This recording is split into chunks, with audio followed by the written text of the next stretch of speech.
And good evening tonight from Kentucky, the epicenter of what authorities have now confirmed is the nation's deadliest tornado outbreak in more than a decade. Just look behind me here tonight. You can see home after home.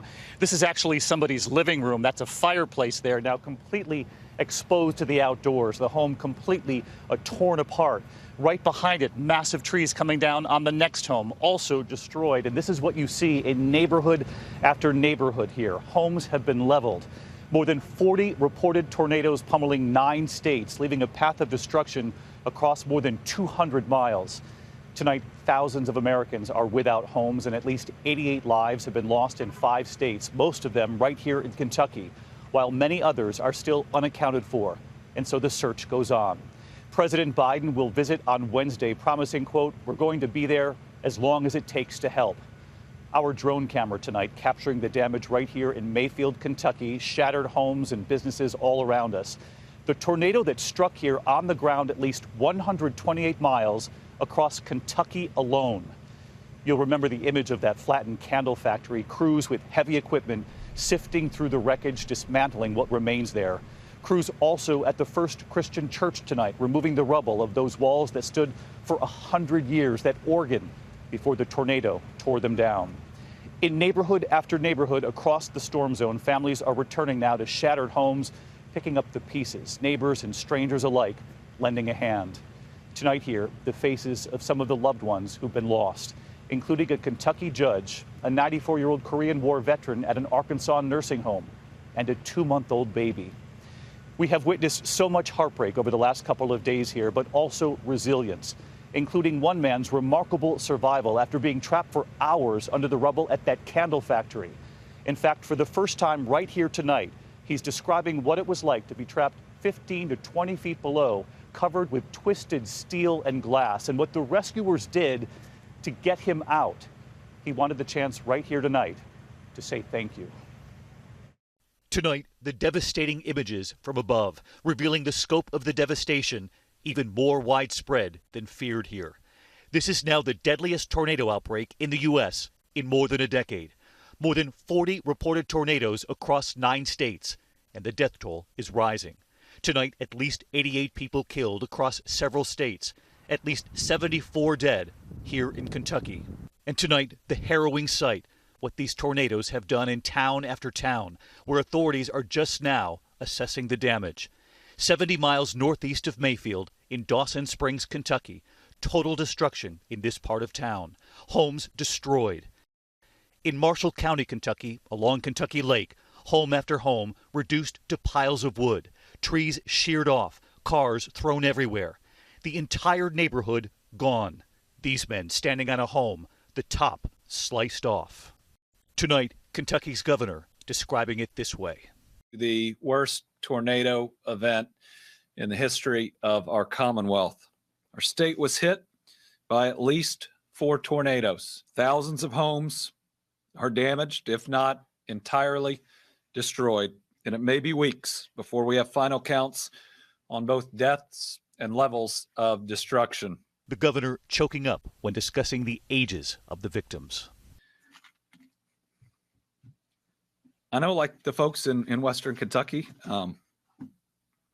I'm not doing so well today, and I'm not sure how many of us are. Everywhere we travel, homes gone, cars crushed.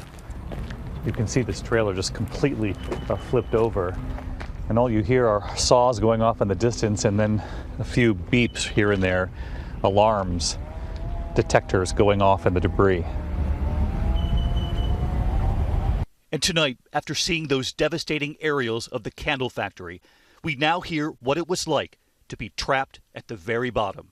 More than 100 workers on the late shift filling those Christmas orders, at least 8 people confirmed dead. And we learned of a worker trapped at the bottom under 15 to 20 feet of twisted steel. He could hear the cries and the screams. He tried to stay calm, barely able to breathe, with the steel on his chest. Jim? How you doing, Jim? Jim Douglas, a father of 2, trapped for 4 hours. Jim, you were inside the factory. Yes. And if I can ask you, what do you remember? I remember everything. I could hear like some loud thumps that I thought was big hail or something.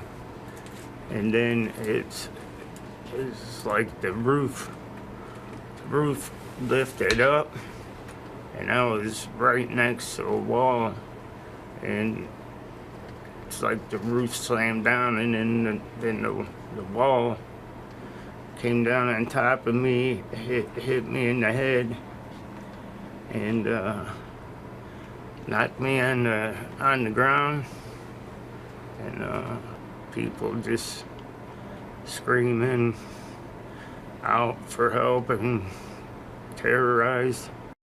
It was then Jim realized he was at the bottom. I was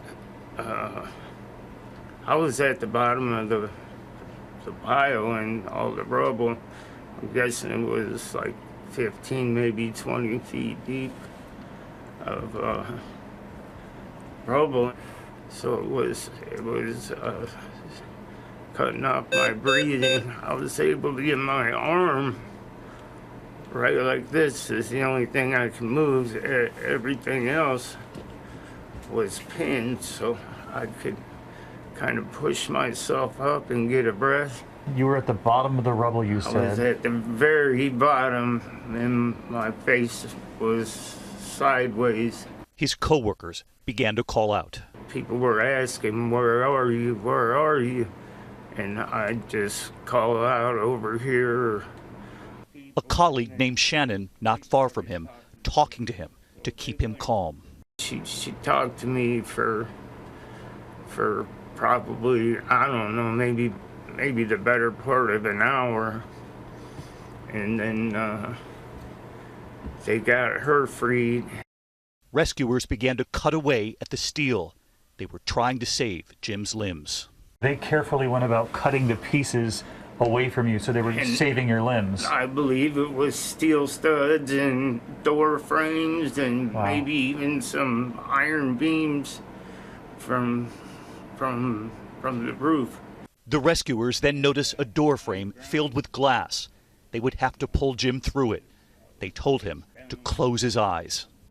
He said, "Close your eyes as tight as you can get them, and we're gonna bust this glass, and we're gonna pull you through the door frame." So I closed my eyes, and they busted it, and then they pulled me straight up, and I've seen all them faces. When they lifted you up through that glass and you had your eyes closed, then there was a human chain of rescuers helping to take you down that pile? Both sides they had me on a backboard, and there were people on both sides, and I'm just seeing these faces and thank you. I mean, we could see the emotion in his face. And we learned one more thing while standing in his hospital room. They show me a photo. Wow, this is incredible. Right before we arrived, Jim, with help from the team, standing for the first time. And it turned out Jim had not seen the photo himself. Not bad, huh? yeah. It was a remarkable moment in that hospital room, a remarkable story of survival, and we were so moved by Jim and the doctors and nurses at Baptist Health Paducah, the physical therapists there. They have promised to send us images of his first steps. Hi, everyone. George Stephanopoulos here. Thanks for checking out the ABC News YouTube channel. If you'd like to get more videos, show highlights, and watch live event coverage, click on the right over here to subscribe to our channel. And don't forget to download the ABC News app for breaking news alerts. Thanks for watching.